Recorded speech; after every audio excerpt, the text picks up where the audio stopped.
Today's topic is AI and the community sector. It's great to see so many wonderful people joining us for the discussion, and welcome also if you're watching this in catch-up mode on the ADIA YouTube channel. My name's Ishtar. I'm one of the co-conveners of the ADIA, and I'll be your host today. And now that we have our slides up, I believe, I will do my best to keep things running smoothly. First of all, I want to acknowledge the traditional custodians of the lands where we're all meeting today. For me here, that's the Wurundjeri people of the Kulin Nation. And given we're all online and we have people joining us from right across the country, we acknowledge and celebrate those traditional owners and lands as well. And if you want to, I'd encourage you to provide that acknowledgement of the land from which you're coming in the chat. I pay my respects to elders past, present, and emerging. And note too that digital inclusion is a crucial foundation to progress on outcome 17 of the Closing the Gap framework around access to information and services. And the ADIA reaffirms our support to all of the great and important work going on in that area. Just a little bit of housekeeping before we get underway. This session is being recorded and it will be posted online for future reference. We're going to have two presentations today and then also a panel discussion where we have the opportunity for audience Q&A, which I will facilitate. The best way to get your questions into the mix is to add them into the Q&A box, which you should be able to see on the bottom of your Zoom screen. And you can add those at any time throughout the session, and then we'll do those audience Q&A towards the end. And also, if you're keen to make just a general comment in the chat, then you can use the chat function to that. Just set it to panelists and attendees so that everybody can see your message. And with that, we'll get started. So as many of you know, the ADIA is a shared initiative with over 500 business, government, academic and community organisations and individuals working together to accelerate action on digital inclusion. And our vision is to reduce the digital divide and enable greater social and economic participation for everyone in Australia. We do that by highlighting the national imperative for action on digital inclusion and the value of key initiatives across the key pillars of affordability, access, and ability. The ADIA is supported by Infoxchange, Telstra, and Google, and we play an important role in amplifying and supporting the many great organisations, all of you, working across this space, delivering initiatives and producing research to inform better programs. We also seek to elevate the importance of digital inclusion as a policy imperative. And I'm pleased to report that we've had a range of receptive discussions where we've been able to advocate for a national approach to digital inclusion and AI equity as the federal government beds in its digital tech and productivity agenda. So while we're a broad collective of interests at the ADIA, there are a lot of our members who are not-for-profit and community organisations. And a key part of the role that we play is facilitating information sharing and advocacy for the membership. And all of our members either have a direct interest in lifting digital inclusion or they understand digital inclusion as a key enabler in broader work addressing social and economic inequity. We all know that AI is presenting a range of challenges and opportunities across the community. And there's a lot of thought going into what this means for skills, ability, literacy, its impact on school, work, learning, and broader issues of trust and confidence. And then there's questions around the data that is being used in the AI work that we might be doing as individuals and people in the organisations which we work with. And also questions of how to use AI in an ethical way. But we also need to, we would encourage us to have this conversation from the starting point that AI presents a range of opportunities and potential benefits for the community sector, including ways to improve efficiency, simplify administration, get more accurate forecasting, easier reporting, quality engagement, and more. So there's plenty of benefits. And we know that staff working in the not-for-profit and community sector are increasingly experimenting with and using AI. And not, we'll come to this in more detail in a moment, but the 2024 Infoxchange Digital Technology in Not-for-Profit Sector survey found that around 3/4 of organisations are reporting that staff are using generative or conversational AI tools, and that's up from around 1/4 last year. That's despite most organisations not yet having implemented a guideline framework or policy to manage the governance sides of how AI is used in the organisation. So it's a really critical time for us to be having this conversation and exploring these topics in detail. We've got 3 wonderful presenters today who work every day to help organisations establish their AI capabilities and adopt it in a way that enables the most benefit while managing the risks. So first, to introduce Sophie from Infoxchange. As I mentioned, Infoxchange provides some really helpful data to understand the landscape of community organisations and their use of technology. Among other things, Infoxchange also works directly with not-for-profits to lift their capability through practical training and technology strategy. So we'll shortly hear from Sophie from Infoxchange on the very tangible possibilities for not-for-profits in the community sector to harness the power of AI and simple ways to get started. So trying to be really practical. We're also going to hear today from Beth from the National AI Centre about the state of play for AI take-up broadly across the community. As you may know, the National AI Centre is charged with accelerating positive AI adoption and innovation that benefits business and community. And so Beth's going to talk about some of the key tools and resources currently available to not-for-profits to ensure safe and responsible use. And then in our third section today, we're going to be joined by Ali from the Gradient Institute, who brings a huge amount of experience working directly with not-for-profits exploring AI. Ali's going to join Beth and Sophie for a panel discussion and Q&A, where we hope to explore a range of experiences, observations, learnings to expand our understanding. As I mentioned earlier, this is going to be an open and interactive session, so please do keep adding your questions to the Q&A function that you can see in the bottom of the Zoom screen there. First up, we have Marie from google.org. So google.org has been a key supporter for Infoxchange and the Gradient Institute in their work around AI capacity building and AI literacy. Marie's role is all about collaboration and accelerating innovation. It's great to see this having an impact in the community sector. So I'm going to hand to Marie now, who's going to give us just a few short words about her work on not-for-profits and community sector, and to introduce Sophie from Infoxchange. Over to you, Marie. Thank you so much. I hope everyone can hear me. Hi, everyone. I'm Marie. I'm coming to you today from beautiful Gadigal country in Sydney. And as Ishta said, I'm from google.org, which is Google's philanthropic arm. At google.org, our mission is really to apply Google's innovation, research, and resources to promote progress and expand opportunity for everyone. So what that looks like tangibly is that we have 3 pillars that we work in. The first is our knowledge, skills, and learning pillar. And actually, Ishta touched on a bit of this. It's really focused on AI literacy, capacity building, career readiness, and teacher enablement so that the next generation have the skills they need to succeed. The second pillar is actually where I sit, which is scientific progress. And I personally think it's the most exciting pillar because it's all around funding foundational research, applied sciences, and thinking about what those next generation of tools and technology will look like for the greater good. The third pillar is all around stronger communities.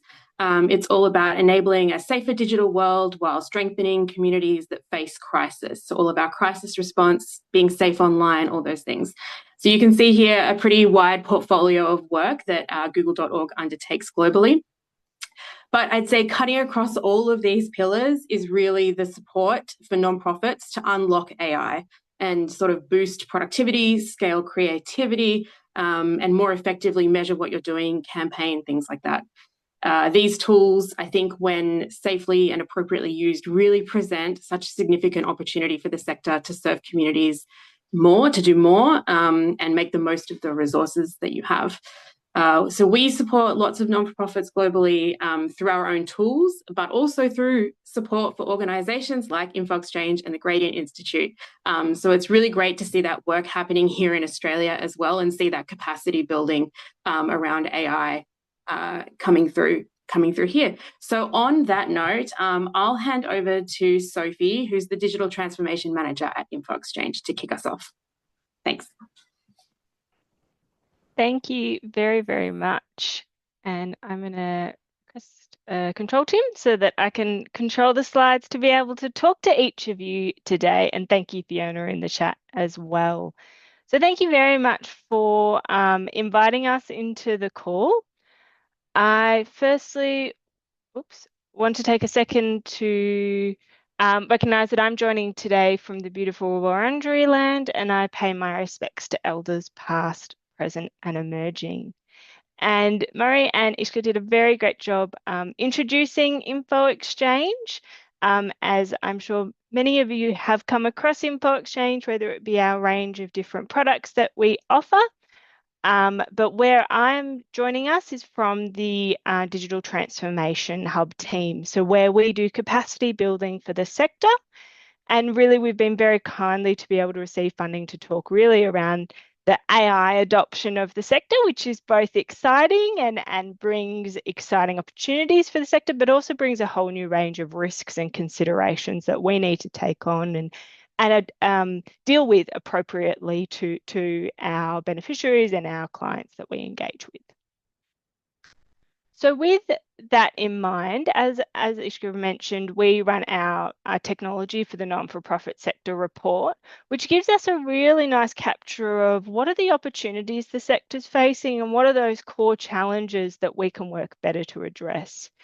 And the one that we'll continue to talk on throughout this conversation is, gosh, how much the sector is really trying to explore what AI can look like from an individual staff or volunteer perspective of how can this help my job day today, through to, as an organisation, how can we look at changing our services to better support our clients, or how can we bring it into our organisation to increase our impact. But with that, we need to figure out what step 1 is and step 2 is to get on that path. And that's really where we're here to help you today. Now, before kind of going into those practical steps, we really wanted to take a chance to go, what is possible? What are some of the other organisations doing across Australia, and what are we seeing in action that can really be applied in and maybe your organisation as well? And you might look at some of these really complex ones and go, gosh, we're so far away, but also recognising that we're also talking about really simple applications as well that you can incorporate in. And that's where I'll start with internal agent building. And I've got 2 different examples there, and including one of ourselves in Infoxchange. But this is really around creating agents to be able to ease workloads. So for ourselves, we have a bunch of training content that lives in many different formats, audio files, videos, written content, self-paced learning, and we went, gosh, we've got so much. How do we synthesize, understand what training gaps we have, and what do we want to create in the future? So that's where we use Notebook LM to synthesize that information to be able to then, we use Copilot in this case, but we've also talked about Gemini there as well, to be able to synthesize that information and then use that to create new content. So recognizing those really simple applications. Then we start to see organizations take that next step where they're starting to incorporate chatbots into their websites to be able to help users access information easier. And we've got two examples there, which I find really, really interesting. One being DIP, which is Alcohol and Drugs Foundation's chatbot, and Wombot, which is Wombat Housing Support Services chatbot. And you can each go on their websites now and go and have a play yourself. But why I want to talk about these two is we've got two quite different examples where they each had a bunch of information on their website that the user had to sort through to find the information that was relevant for them. And in the Alcohol and Drug Foundation's case, they're working with quite complex information that if someone was experiencing either an emergency event, they might end up here, or they're seeking information for maybe a family member or a friend, and they need to be able to navigate through this and take this advice. And so that's where they really had to be super careful with the information they were providing. And even to the point where, and I find this so interesting, they went live and still weren't happy with the concern. There were concerns with the hallucinations that were occurring within the chatbot and actually took it back down, did more work before they put it back up. And that really demonstrates how careful we need to be when we're using AI in this space, but also the opportunities we can give to users looking for information. So that's a secondary example there.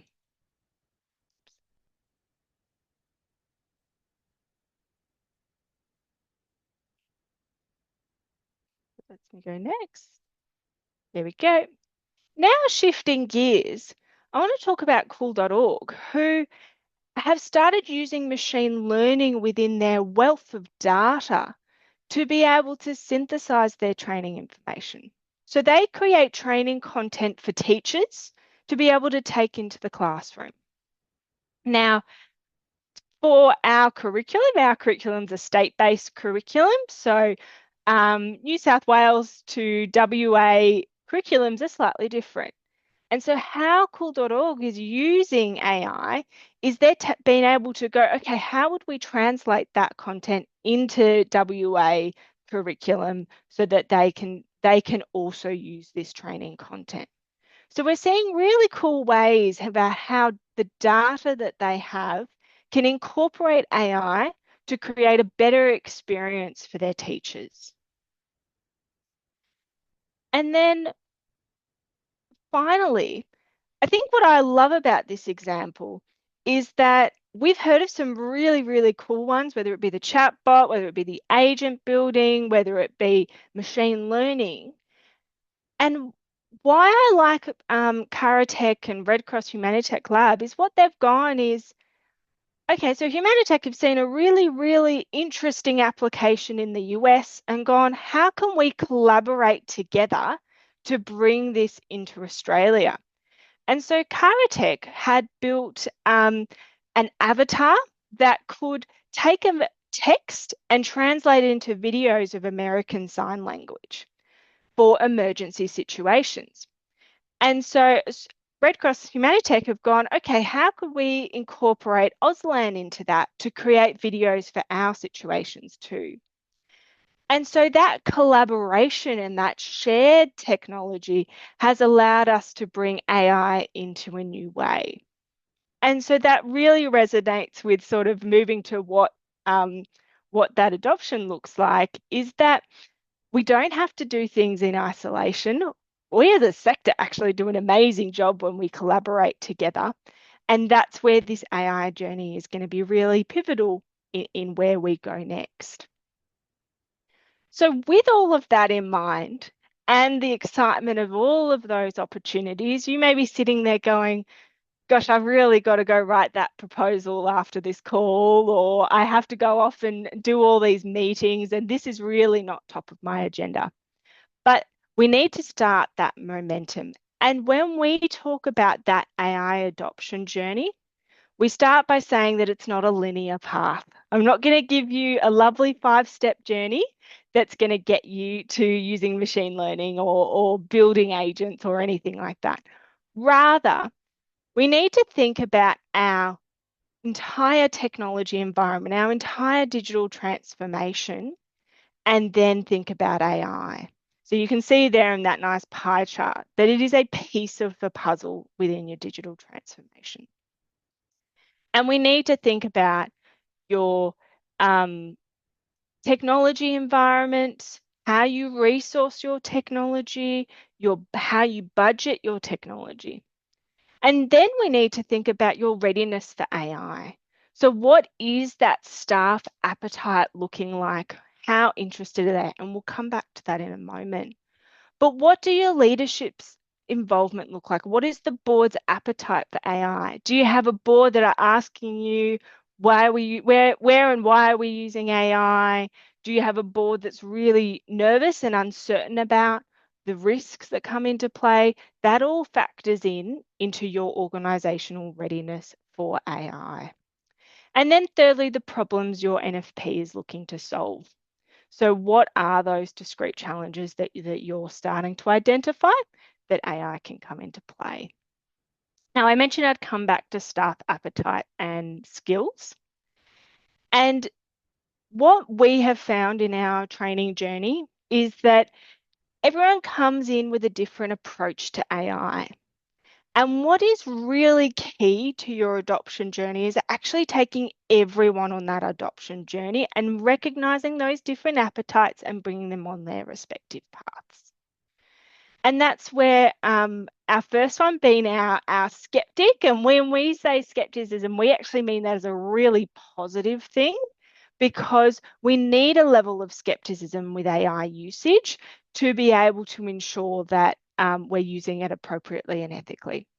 But with that in mind, it can also hold people back from starting to explore. And that's where our experimenter comes in.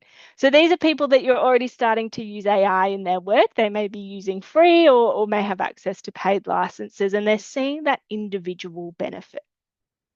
Thirdly, we have the implementer, and that may be a project manager or a program manager, that might be an IT manager that is starting to see how we can bring AI into our organization.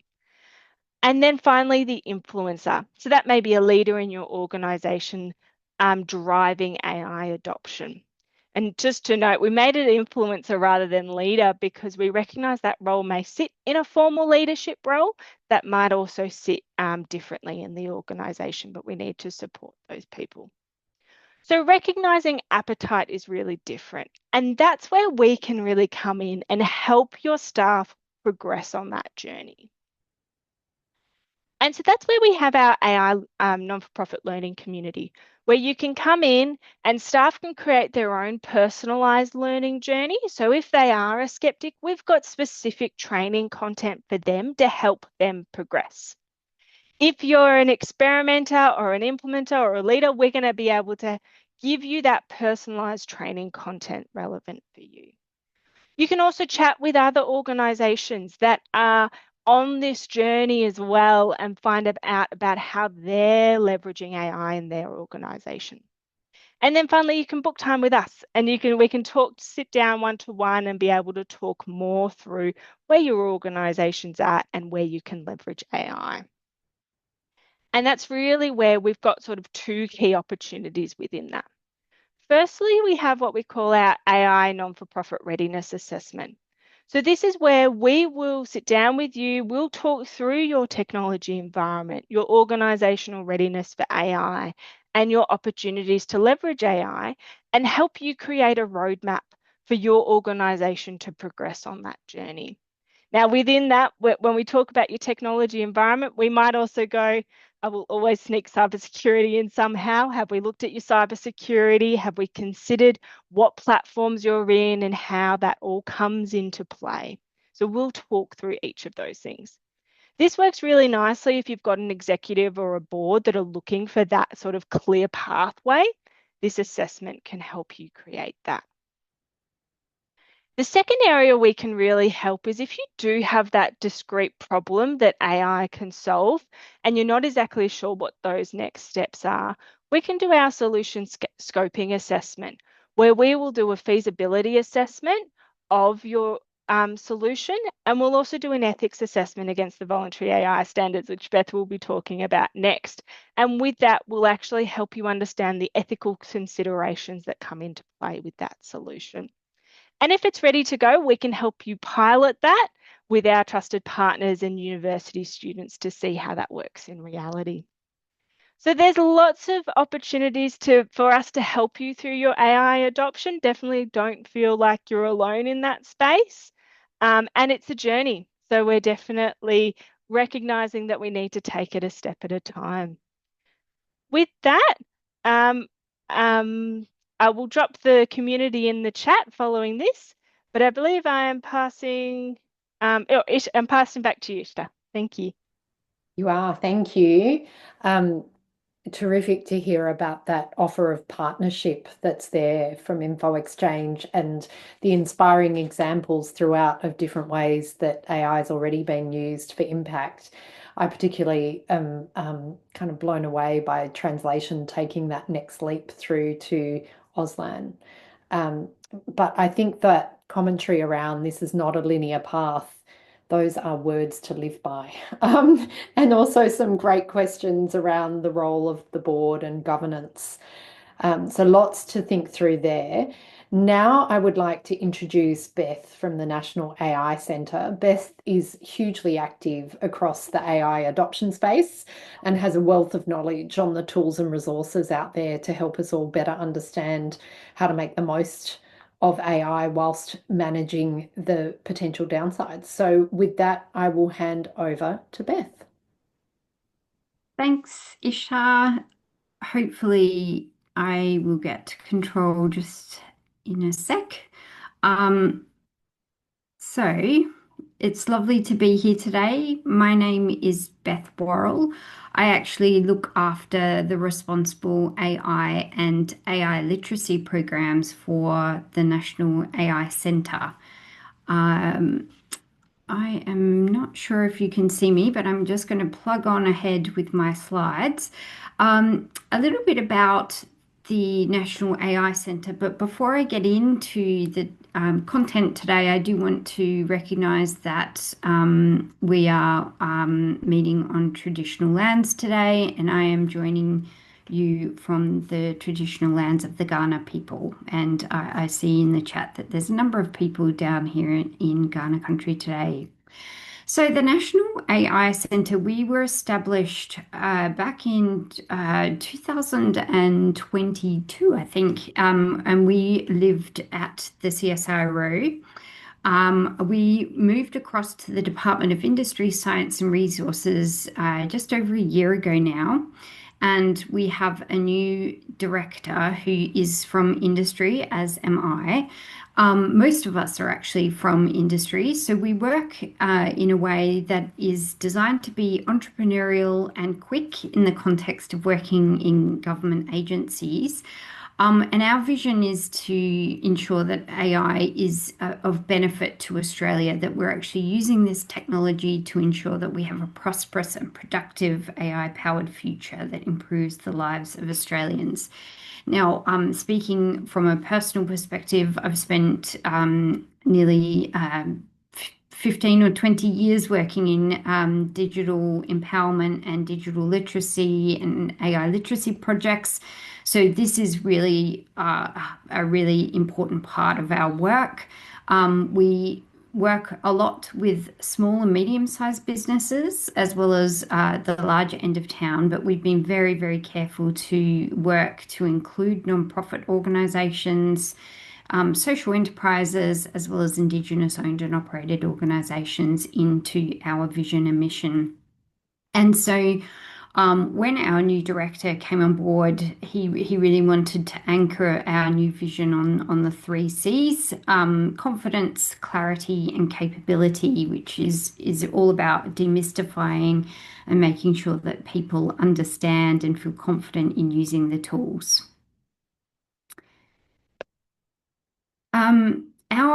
We work across a number of different areas. So we are obviously designing programs to grow and increase the confidence in the use of AI right across Australia.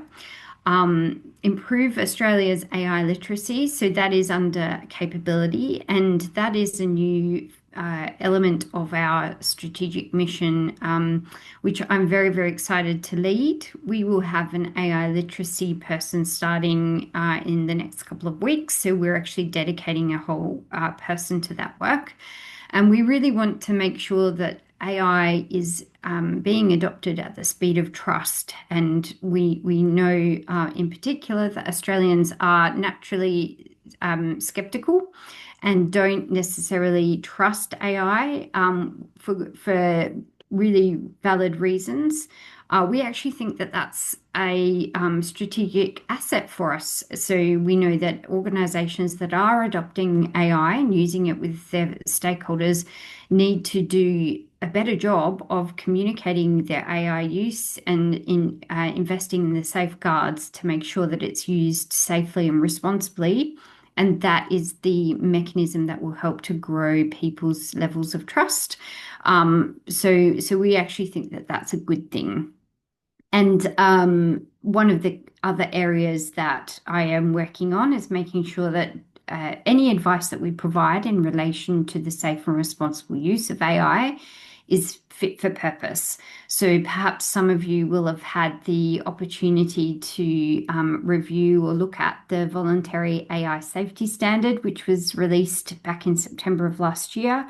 It was a really comprehensive document and articulated what we heard back from the community in relation to the important elements of safe and responsible use in Australia. But it also was a bit too long, and it comprised of about, I think, 126 different pieces of advice. Now, this was a consolidation of best practice in Australia, but we didn't want people to feel overwhelmed by accessing this document, and that the complexity could put people off. So in just a few weeks' time, we will be releasing some revised advice in relation to our AI safety standard. And I'm delighted to say that we will be working with the Gradient Institute and Infoxchange on that set of guidance in the next couple of months to make it as easy as possible for people to understand what it is they need to do to use AI safely and responsibly. I did want to touch today on the Responsible AI Index as a piece of research that I thought you would find of interest. It is an annual study that we sponsor. It's developed and delivered by an organisation called Fifth Quadrant here in Australia. And they do some exceptional work to engage with small and medium-sized organisations in Australia. So any organisation that has more than 20 people, we have included as part of the sample. And we go out to about 420 organisations to seek their input on this advice. And so what this index seeks to understand is taking the voluntary AI safety standard, how many organizations are actually implementing any of those business practices at the moment to govern their AI work. Now, as I said, this is going to be significantly simplified in the next couple of months, but I think it does give us a really good idea of what, if anything, organisations are doing across Australia to implement and provide the appropriate levels of AI governance. There are 5 different elements that are assessed, and these are also aligned to Australia's AI ethics principles, which perhaps many of you are familiar with. And it provides, again, some clarity on what people are currently implementing and, importantly, what the benefits are of implementing these business practices. So the all-up figure that we saw this year as relates to last year was actually, unfortunately, we're trending down, but only by 1 point. So I would say it's sort of even in terms of people developing and implementing AI governance practices.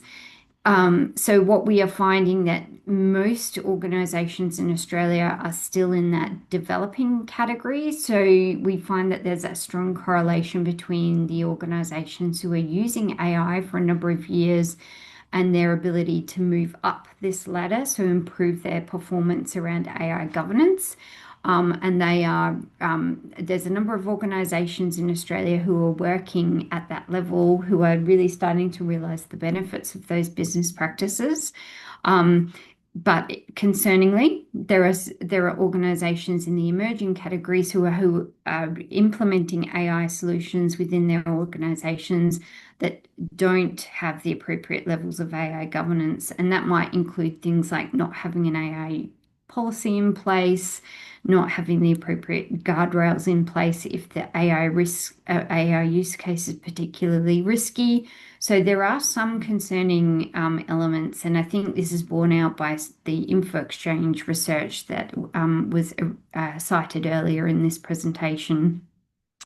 What we find is that, as I said, there's a correlation between organisations who have been using AI for a number of years, and as people begin to become more mature in their use of AI, their AI governance is improving as well. I think this is particularly of relevance to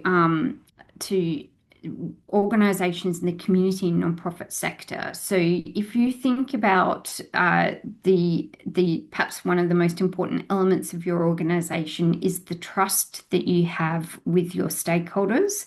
I think it was just this week, the Governance Institute published their annual ethics index, and it did indicate that nonprofit organisations are some of the only organisations in Australia that still maintain a level of trust with stakeholders.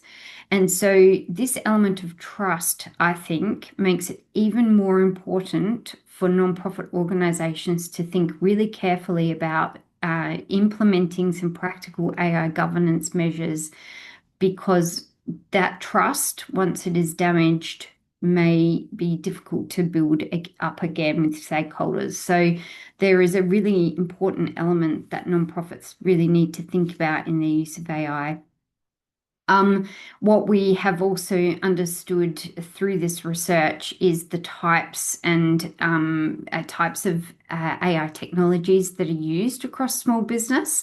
We also run a more regularly updated AI adoption tracker, which tracks AI adoption across Australia's small business sector month on month.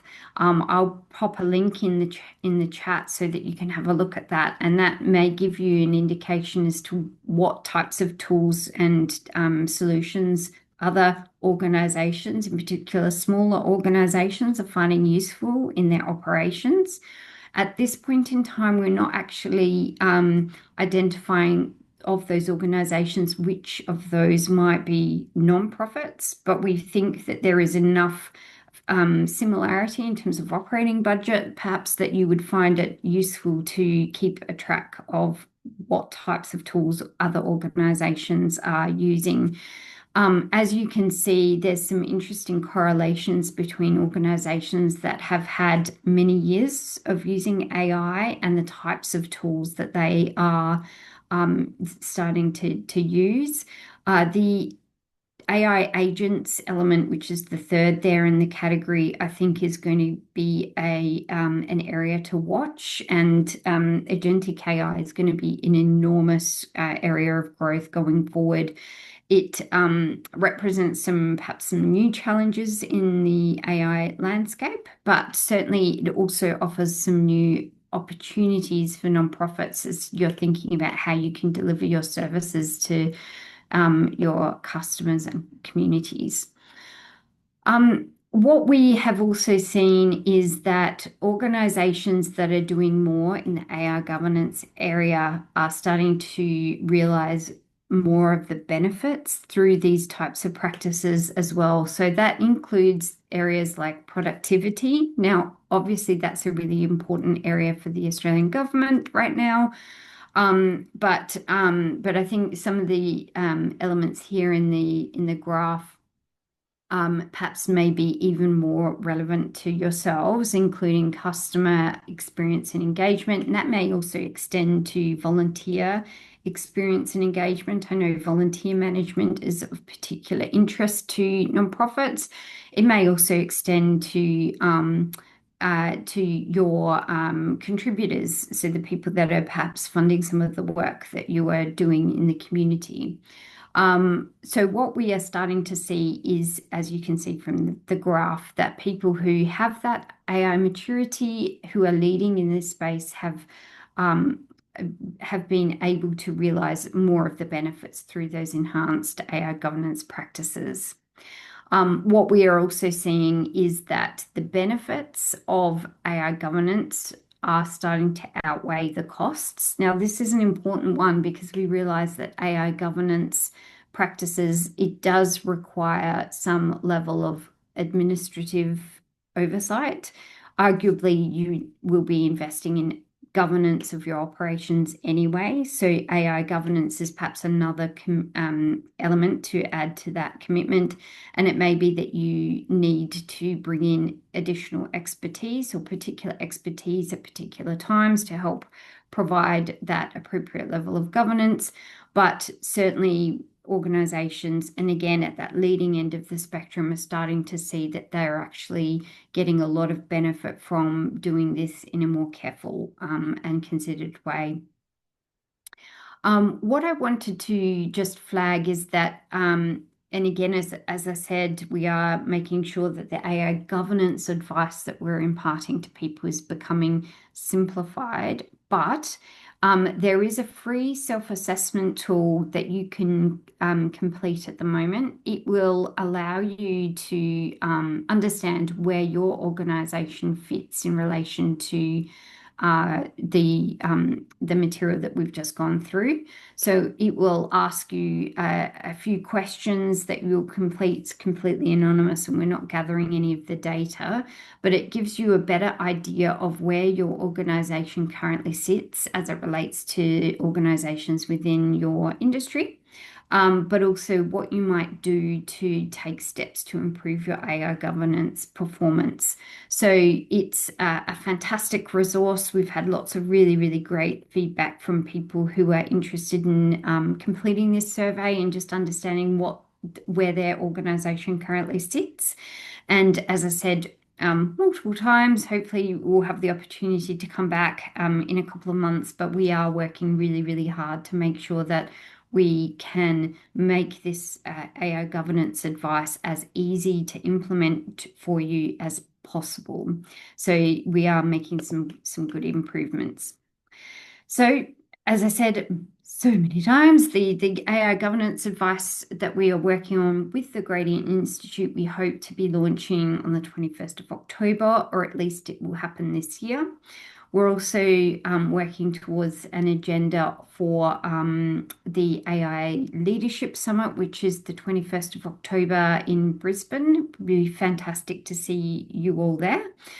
We have an AI week coming up towards the end of November, which will also create a lot of attention and engagement around AI for Australia.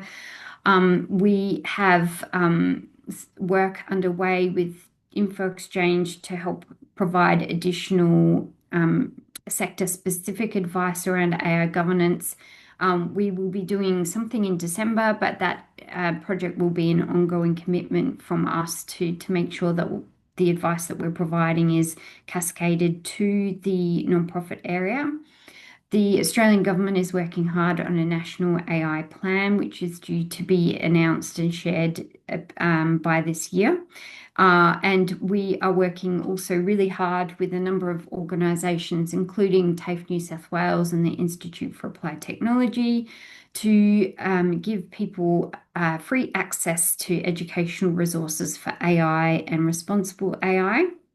In particular, we're working with other organisations like the Governance Institute and the Institute for Company Directors, which tends to factor in a lot of board members across the nonprofit sector, to make sure that everything that we create has a board and leadership level so that it makes it easier for you to have conversations with your board members and that they better appreciate some of the considerations they need to think about as it relates to AI governance. So, with that, there's a lot more to share, but we would love for you to engage with the National AI Centre. We have LinkedIn channels, emails, updates, and a whole pile of additional information. We run regular webinars for people as well. This is a real passion for me in terms of making sure that nonprofits are able to really implement and use and benefit from AI without, we don't want to gloss over perhaps some of the challenges that you may experience with the implementation of these tools, and also fully recognize that AI is likely to create an impact in the communities that you work within. So that's very top of mind for us as well.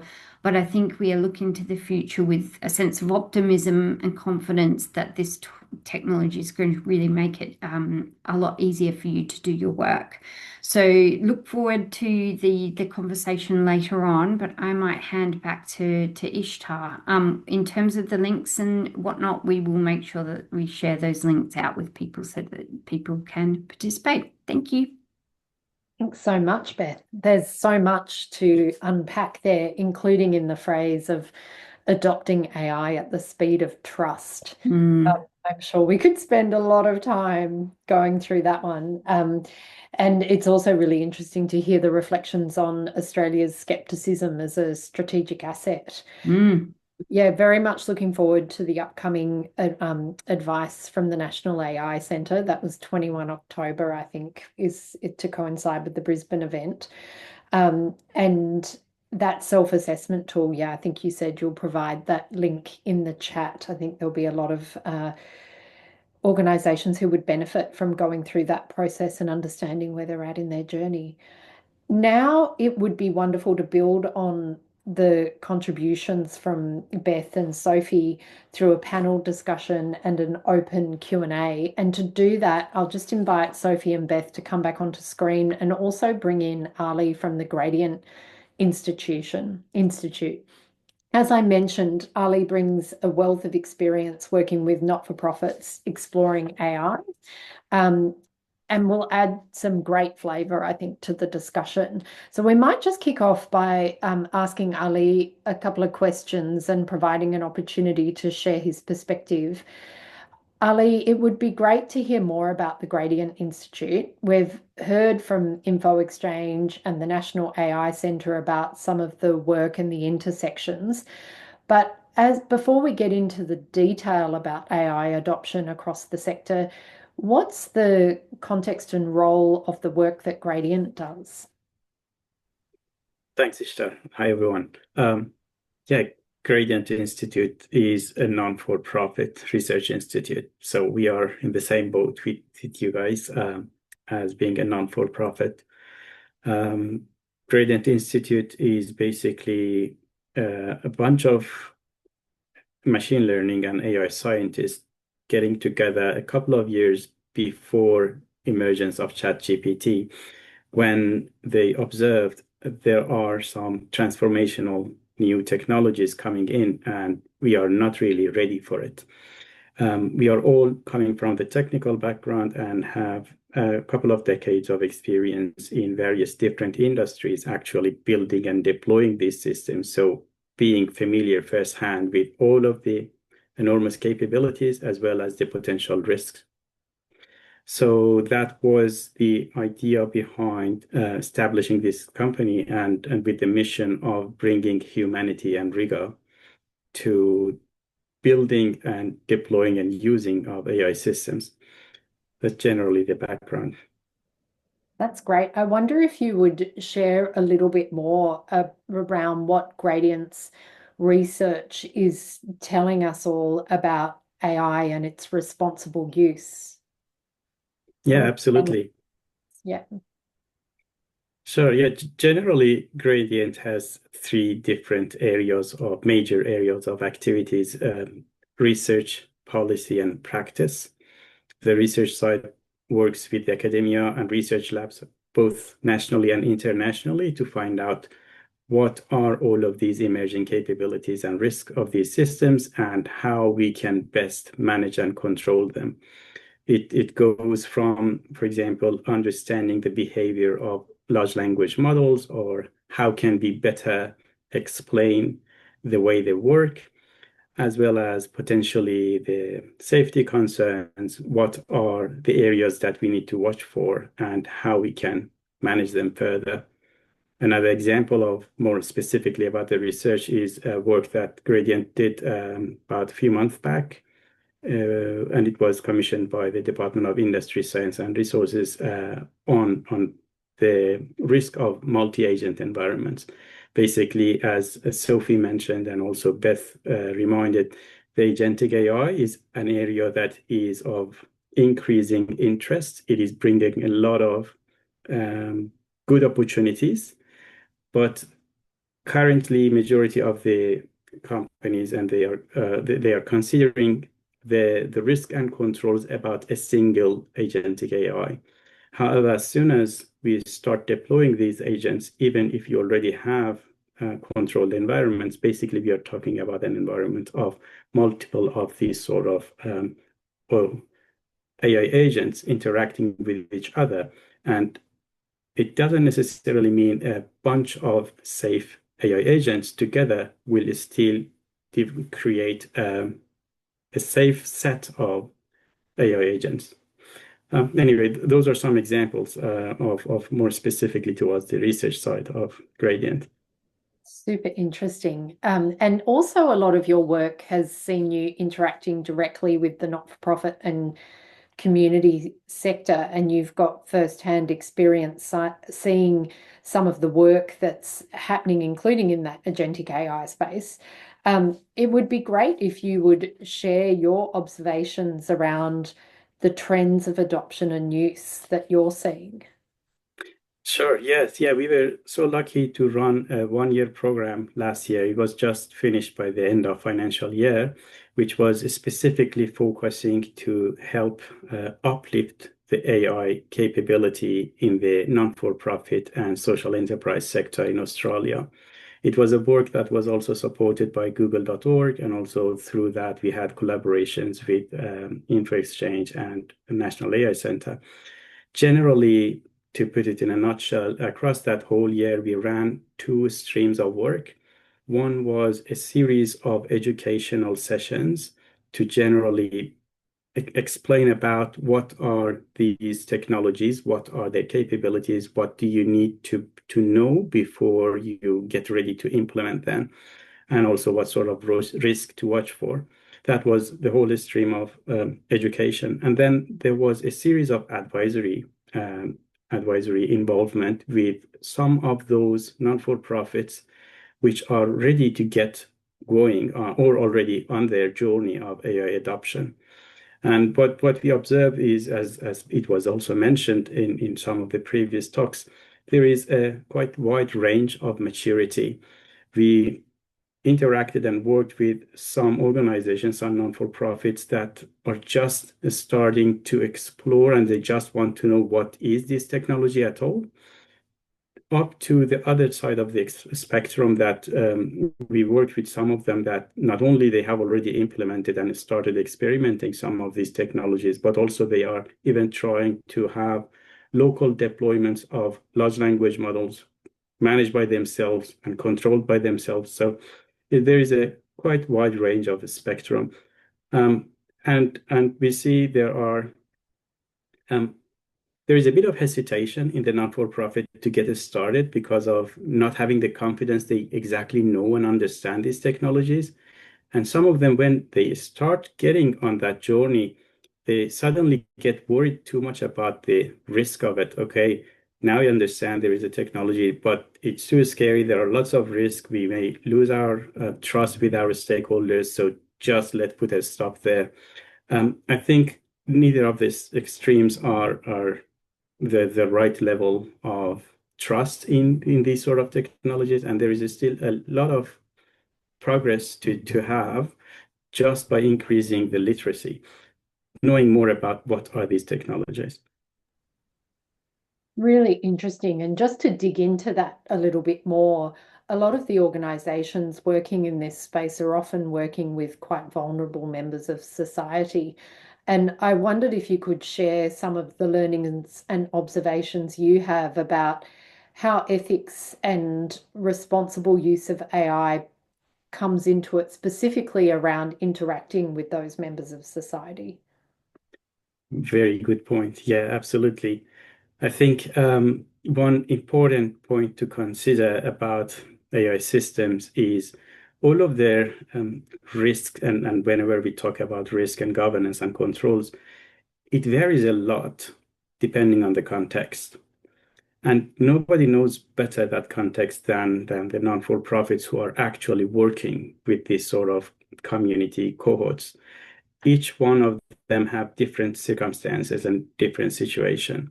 For example, if you are using a facial recognition system just to unlock your mobile phone, it's a completely different context when you are applying it, for example, to let people access some of the public services and so on. And yeah, through some of those conversations with the non-for-profits, we see it needs a both side conversation. Basically, my expectation based on those conversations and involvement is majority of the non-for-profits are going to procure these technologies. We don't expect them to build it. There will be the provider who knows the technology side very well, all of its capabilities and limitations. And there will be on your side, which you understand the context very well. So it's very important to have a both-way conversation, making sure the providers understand your context well, and you understand the technology that you're going to deal with well. And understanding that doesn't mean that you need to know all of ins and outs and all of the algorithm and so on. You just need to understand what are the capabilities and limitations, what are the failure modes. It's not going to be perfect. These are systems that can fail. It is not 100% clearly defined procedure that just follows the developer's directions. But there are tests that can be done to assess the extent of the reliability. So anyway, what I mean is that exact double-sided conversation can help a lot. Can I just add to that, Ali? I think 100% agree with all of those comments, but I do want to point out that actually AI is going to be an invaluable and really exciting tool in helping nonprofits deliver enhanced, better, and really impactful services to those vulnerable people. So, for example, the articulation of services in that person's native language, or the ability to engage in new and completely different ways. So, for example, in an audio way, in a voice that is really engaging, or perhaps in time, or through robotic interactions that people can engage with. I think we are really at the cusp of imagining what this technology is going to mean for people with disabilities, for example, or completely different learning styles, or people who are living in remote communities. So whilst we do need to be mindful of how vulnerable communities need to be protected, I think it's also really important to kind of balance that consideration with all of the amazing things that we may see in the future as well. So cautious optimism, I would say, is the theme of the day. Yeah, absolutely. Thank you very much for that reminder. Yeah, I completely agree. And we have seen lots of these good examples. A few of them Sophie already mentioned in her presentation. And especially you mentioned a very good example about, for example, translation when we are dealing with people from different cultural background and different languages. It has helped a lot to improve the quantity and quality of the services, which in other way, if there wasn't for those technologies, a lot of those people will miss the opportunity to receive those services. Sophie, did you want to come in on those points, really looking to the opportunity for amplifying impact for organisations? Absolutely. And I think that what came to my mind in the conversation is Wombat Housing, who we spoke about earlier. They've been able to tap into new generations. So and better address different generations in the access of information. So just sort of, we spoke about language, we spoke about a couple of different opportunities there. We also spoke about speaking to different generations. But we are seeing an ability to address some of the really complex issues that we face in the sector with the use of AI. And it takes time and consideration in how we best communicate that with the users that may be engaging with the tool. But we're also seeing some really innovative ways to address that as well. We're seeing some fantastic white labeling. So having those precursors of, when you engage with this tool, this is AI. Be careful of and consider what's been said. And so that's where it's playing in also our responsibility to educate the users on, this is AI, think about what's said. And a conversation we've been having quite a bit with our organisations is, what point do you escalate? And so what are those escalation pathways? Say if someone's using a chatbot, at what point is there to be able to say, I do need to talk to a person. There needs to be a human in the loop in this at this point in time. What is that point of escalation? So that and maybe this is that piece of flipping that skepticism towards a space where we can use that actually to better support the sector and better support our clients that we're working with, and drive new ways that we can increase our impact. And throughout the session, we've touched quite a bit on the role of boards and governance in all of this, and ensuring that there is a level of understanding and proficiency across boards. I'm curious to philanthropic backers for a lot of the organisations in this space. What is the role of awareness of the technology and appreciation for the impact of the technology amongst philanthropic backers, and how does that play into all of this? I don't know who wants to take that one first. I might start with the board piece, and then Beth, do you want to jump in with Sure. the philanthropic side? Because we were talking about that the other day.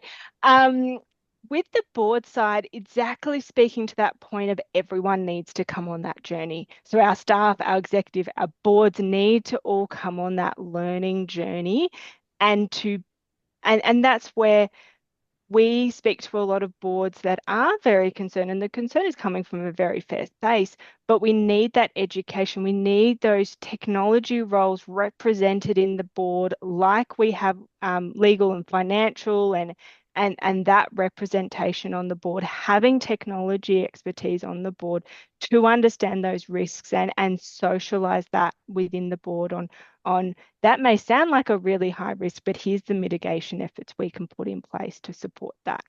So speaking that we really need that learning journey all together. And I'll pass to Beth to speak on the philanthropic side. Yeah, and Sophie, one thing that I had heard probably a couple of years ago is that we're all learning to swim at the same time, and that just has stuck in my mind. I think we are all needing to uplift our skills, and when we're thinking about AI literacy, we actually also need to start with ourselves. So I would ask people on the call, if you feel like you are still unsure or a bit curious to learn more, we all have to start learning about this. I would also hesitate to say this is the new normal. Things will continue to change, and we really need to have a broader conversation, I think, about how we consider a lifelong learning move culturally. Coming back to your point around the philanthropic organizations, I think this is a really fascinating one, and we need to. There's this ongoing challenge in Australia where if you don't have an AI policy, your staff are using AI whether you have one or not. And so it's really important to have an AI policy in place. But we're talking about this concept of shadow AI, and I think people now are still a bit unsure about how they use it, and they're using it if they use it to save time or improve processes. Is it cheating? Is it not cheating? What are the good ways to use it? What are the bad ways to use it? What we have heard anecdotally from the people that, or from the grants team across government agencies, is that they're starting to see the bad ways of using AI, in that people are using AI to generate grant applications and submitting it without checking any of the details. And actually, sometimes it perhaps is going to get harder, but it's often very obvious that people have used AI to generate their responses, and that little attention perhaps has been given to the outcome that AI has generated. So I think that has created this sense that obviously there are good ways to use it, bad ways to use it. And people should perhaps feel confident in using it and feel comfortable in disclosing their use of AI to these organizations, because I think it helps to articulate that your organization is open to using technology if it helps to increase efficiencies within your organization, that helps to ultimately then achieve your social purpose. So, and it comes back down to the AI policy as well. So I think it's such a fascinating area. Arguably, you would also be wanting to talk to the philanthropic organizations about how they themselves should be using AI to engage with their stakeholders to better understand and seek new insights on their data, the impact of their philanthropic investments, for example. How can we all benefit from this uplift and feel confident in using the technology, not feel nervous about being seen to be cheating or doing the wrong thing. But certainly, I think organizations who are using AI to kind of fast track or generating results or information without checking it and just sending it off, it's certainly an issue even in job applications and things like that. People are generating these letters, and it's so obviously AI generated. So that is what we should collectively not be doing. But we should also be leaning into the benefits that the technology provides, and that also starts with the philanthropic bodies. And there's a great question in the Q&A there from an audience member looking at, to what extent folks think that it will evolve to the point that philanthropic backers will have an expectation that the organizations they're funding are adopting and using it. Actually, if you're not, then that's seen as less desirable. And then I guess another side to that coin is, could the sector end up being expected to do more with less? Right, reflections on that. I mean, we're already seeing that already. Sorry, Ali. No, go ahead. I was just going to say, we're already seeing that demand and that ask already, and that funding cuts are coming across the board, but we're expected to deliver to greater numbers. We see that with our Ask Izzy stats on a regular basis, that this growing demand on services and funding's not changing. And that's actually where AI and innovative technology needs to come a play in supporting your organization to do that work. Ali, I don't know if you want to extend on that. No, I was just going well, basically I agree, and going to say, well, rather than focusing on the doing more with less, is basically when you can deliver better and more work using whatever technology. For example, if you are already using computers, would you go back to say, okay, now let's do everything by paper and manual? It's an opportunity, as long as it can help to do a lot more high quality work and deliver a lot of impact and value. Why not? I just add to that. I think, I've worked in a nonprofit. I have every sympathy and appreciation for what it is like to be asked to do more with ever decreasing amounts of funding. I think we also have to acknowledge that AI is potentially going to impact how many people you may need to engage with and at what times, and what that broader impact is going to be. Thinking into the future, and my plea, I think, to this sector is that in Australia, globally, this technology is going to be adopted, whether we like it or not, and we are in a position at this point in time to really be the architects of the future we want. And collectively, the sector needs to be talking to government and to the tech sector to be very vocal about the type of future we want to create together. I think that is really top of mind for people. And it is likely that AI will affect jobs, and that may mean, I'm certainly very open to the idea on a personal level of a 4-day working week or some other kind of configuration. It may mean that people perhaps have more time to volunteer or to engage in passion projects or areas that they really feel passionate about. And so, is that going to affect the sector? Could you be asked to do more with less, but actually benefit from people who have maybe more time and inclination to be giving back to the community? I think there's lots of ways that we will need to think about these topics, and they're not always necessarily bad.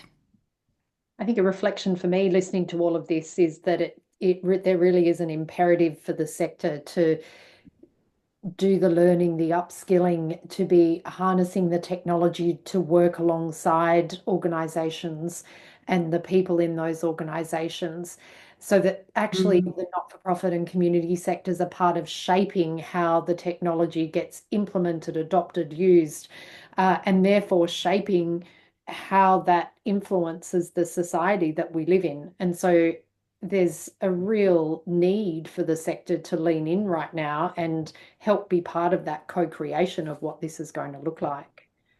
And probably to add to that, sorry, as well is, I mean, I liked Dean's comment in the chat, which was going, okay, I appreciate the pause and we've got to think about it in steps rather than the hype and jumping at it, but actually recognizing that as a sector, we need to start taking that step one. We've got to start putting policies in place and allowing staff to play and trial and see where it can come into the organisation in a safe and ethical way.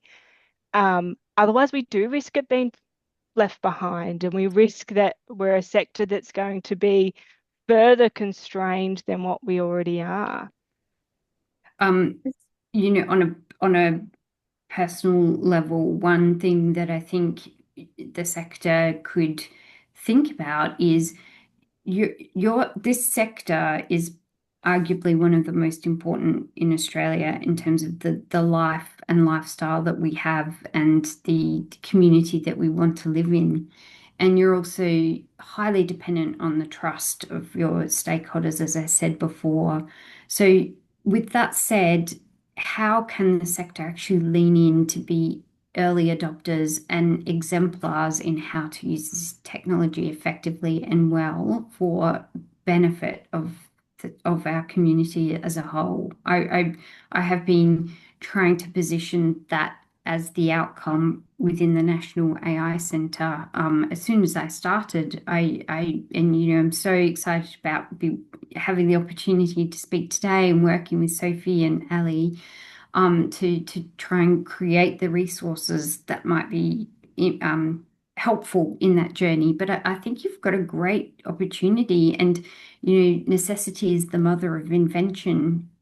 The sector is not flush with investment and time and money and perhaps the deep technical skills, but that may be also a catalyst for using AI in a really creative and impactful way, because you'll have to.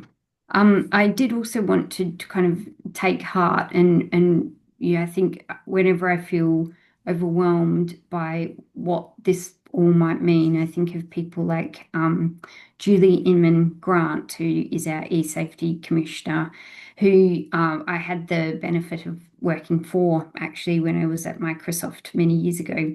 And that work is reflective of Australian values and what the eSafety Commission has heard from Australian communities and concerns that has been bubbling up from our community for 20 years or so. And I think it's a really good example of the Australian community saying, actually, no, we're not willing to tolerate these types of risks and these damage to our children.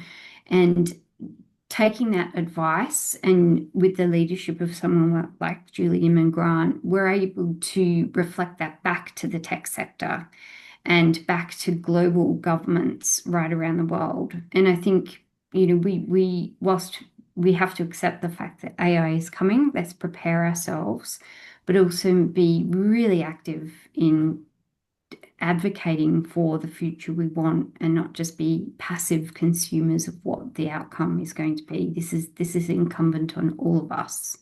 I just want to take us now to a question in the chat, which is about another really important part of the fabric of Australian community, which is public libraries. And actually, libraries end up in a position where they're asked for a whole range of supports in terms of engaging with technology and navigating the online world.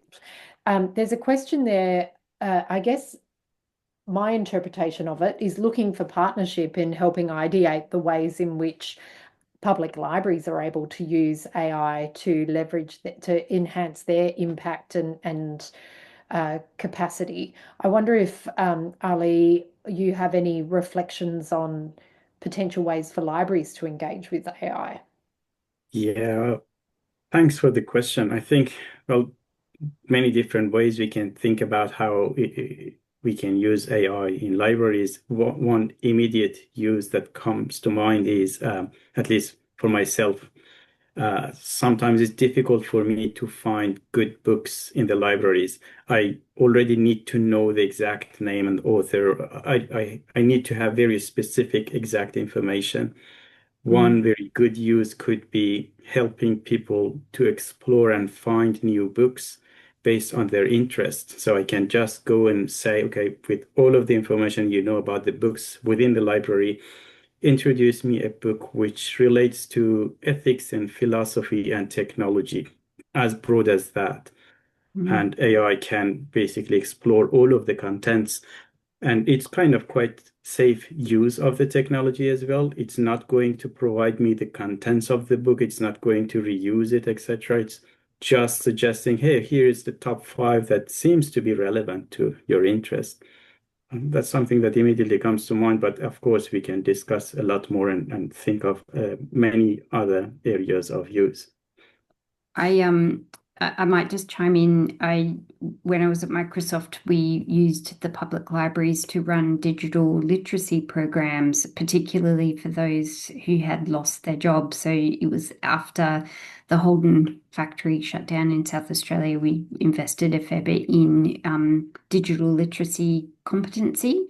And it may be that AI could, and AI education could be anchored in public libraries for people who perhaps need a little bit of extra help and face-to-face contact with people just to kind of get familiar with the technology as well. But Ali, my thought was exactly that around book recommendations and almost like a Netflix for book recommendations. You can imagine how powerful that would be to get people thinking about different topics and whatnot. And as a history nerd, I have been just amazed by how AI videos have been amazing at kind of reimagining what historical scenes are like and how it could actually be a whole new way of uncovering new data and history and information about our past as well as our future, perhaps. So I love that question. I think there will be lots and lots of creative ways that we use AI. Maybe perhaps the best way to ask or explore that is to ask the librarians themselves. So the people who are the closest to the community who are running this face to face, and perhaps that is a good reminder of how we have to engage all of our respective teams, because often the best ideas are going to come from the people who are at the coalface. So there's a broader theme in a lot of this discussion around where can we get help? And what we might do is pop into the chat the links to some of the things that we've discussed today that are on offer. And Sophie, did you just want to talk again to the different ways? I think you had the ability to book a free consultation. It might be great just to recap on that really quickly. Then I might go round and I'll give you a bit of thinking time. Go round and ask you all to give one simple implementable practical idea of if someone's wanting to take a next step with AI, what's something you would suggest they do? But Sophie, first to you to do that recap on where do we get help. Thank you. And I'll drop it in the chat again, but I would strongly recommend joining into the AI non-for-profit learning community, where as an individual, you can get your personalized learning journey, access webinars, self-paced learning resources to build your own expertise. And then secondly, as part of joining, you get access to that one-to-one time where you can talk to us whether we help you with your AI adoption roadmap and assess your technology environment, organizational readiness for AI and exploring AI solutions. Or if you've got that discrete problem that AI can solve, we can help you scope that out and consider the ethics and technology environment that supports that. So really tiered based on the stage yourself and your staff are at, and we can help you in that space.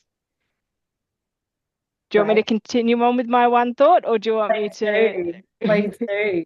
Let's hear your tip. I think besides joining the community, it's going to be about getting the conversation with your staff. Start talking about how AI can help, but also how are they feeling about AI? Start the conversation, if you haven't already, within your organization and see where people are at and help people progress in that journey. Great.